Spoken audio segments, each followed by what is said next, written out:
بسم الله الرحمن الرحيم سلام الله عليكم ورحمة الله تعالى وبركاته داودياشا ku xiran channelka Aqila Official kusoo dhawaada barnaamijkan oo kaga hadli doono qaybtiisa koowaad taariikhda Abu Bakar as-Siddiq qoor intaan barnaamijka gudagalin subscribe ta saara si ay dhiirigelinayna u noqoto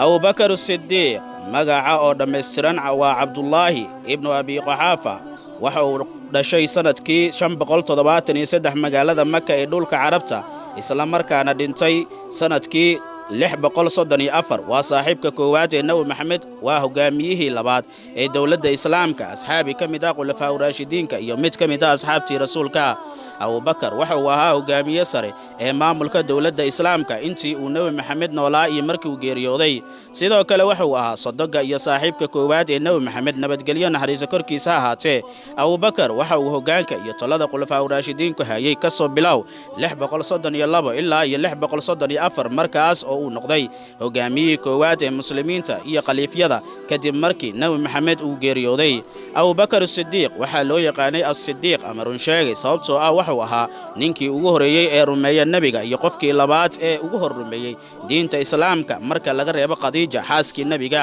waqtigii uu yaraa Abu Bakar waxa uu ahaa nin ganacsado ah kaas oo u kala safra magaalada uu degnaa ee Makka iyo deegaanada Carabta iyo dhulka ay jaarka yihiin ee bariga dhexe isagoo u kala gudbinayay badeecad alaab iyo xoolo waqtigaasi Abu Bakar waxa uu helay waayo aragnimo badan iyo macaash iyo dhaqaale aad u badan taas oo markii dambe ka taageertay inuu sharaf iyo haybad iyo ixtiraam fiican ku dhex yeesho beesha Quraysh oo